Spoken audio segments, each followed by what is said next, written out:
बीते 2-3 दिन पहले जब से इंडिया गठबंधन की नींव रखी गई, तब से जौनपुर और कैसरगंज सीट पर 2 बाहुबलियों के चुनाव लड़ने की चर्चा और उधर इंडिया गठबंधन की मजबूती का दम लगातार जनता के बीच आता रहा और चुनाव होते रहे।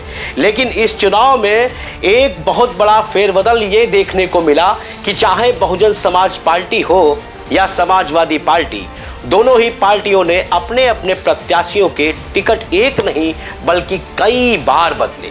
आखिर इसके पीछे की वजह रणनीतिक कमजोरी और कैंडिडेट्स का सही चयन न होना माना गया।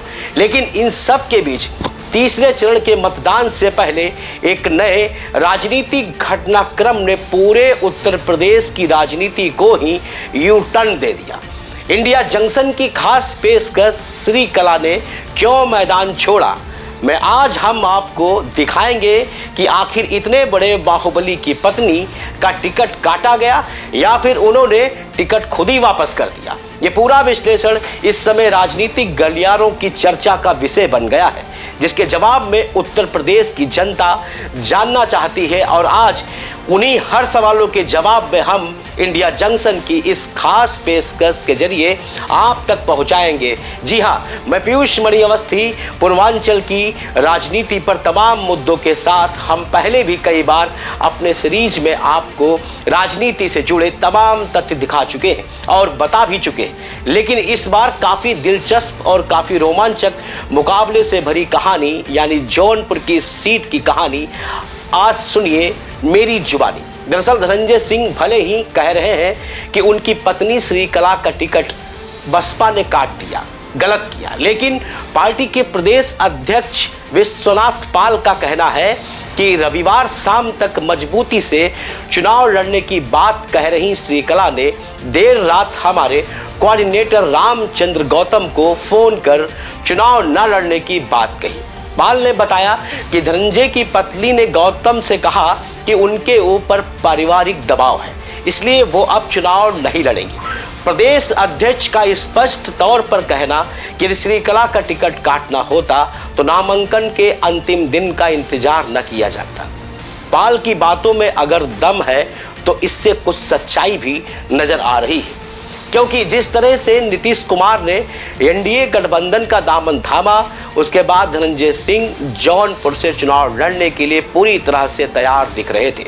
लेकिन अचानक उनका टिकट काटकर कृपाशंकर को दे दिया गया, जबकि कृपाशंकर सिंह रहने वाले तो जौनपुर के हैं, लेकिन मुंबई के अंदर एक बड़े बिजनेसमैन के तौर पर अपनी छाप बना चुके हैं। ऐसे में धनंजय सिंह नाराज भी दिख रहे हैं और सोशल मीडिया पर लगातार उनके समर्थक धनंजय के सपोर्ट में खड़े दिख रहे हैं। अचानक धनंजय जेल जाते हैं, रंगदारी का मामला खुलता है और धनंजय जेल से फिर वापस आते हैं।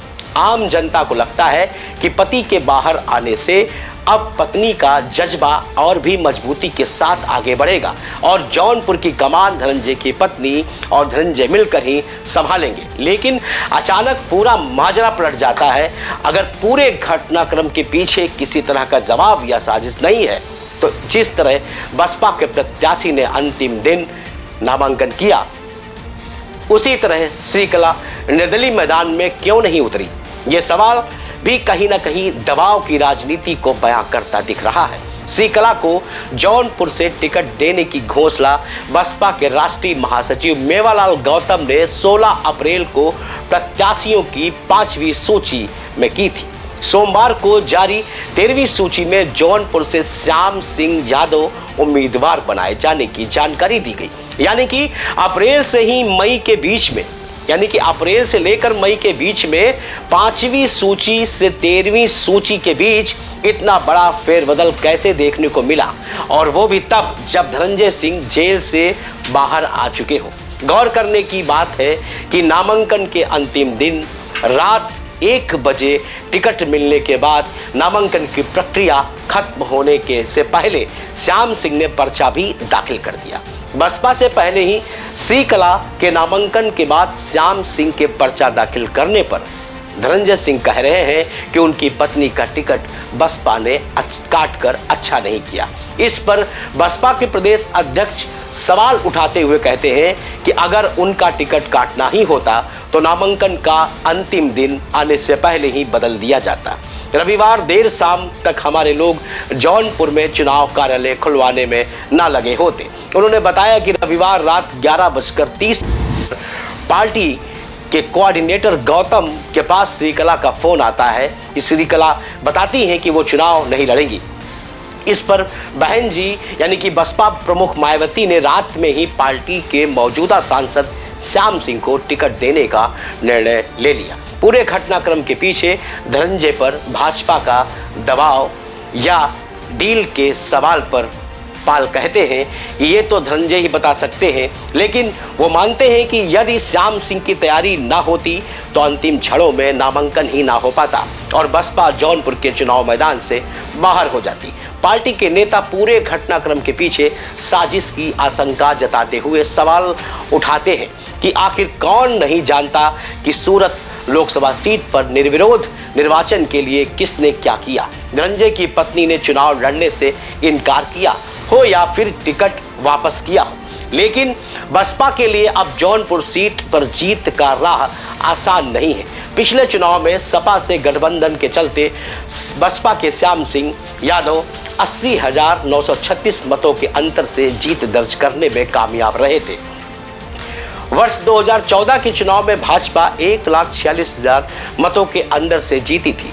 सीट के जाति समीकरण और भाजपा व सपा के प्रत्याशियों को देखते हुए माना जा रहा है कि अब श्याम सिंह यादव के मैदान में उतरने पर भाजपा को फायदा और सपा को नुकसान हो सकता है। दबी जुमा में बसपा नेताओं का भी कहना है कि जिस तरह से प्रत्याशियों की घोषणा के बाद टिकट बदल रहे हैं उससे कहीं ना कहीं पार्टी को नुकसान ही हो रहा है। ऐसा लगता है कि बसपा जीतने के लिए नहीं लड़ रही, यानी कि इस पूरे घटनाक्रम में भारतीय जनता पार्टी की का कृपा शंकर सिंह को मैदान में उतारना और अचानक बहुजन समाज पार्टी का कथित तौर पर यह कहना कि श्रीकला ने टिकट खुद वापस कर लिया और वहीं चुनाव मैदान में नहीं उतरेंगी। लेकिन उधर धनंजय सिंह का यह भी कहना है कि मायावती ने टिकट काट कर अच्छा नहीं किया।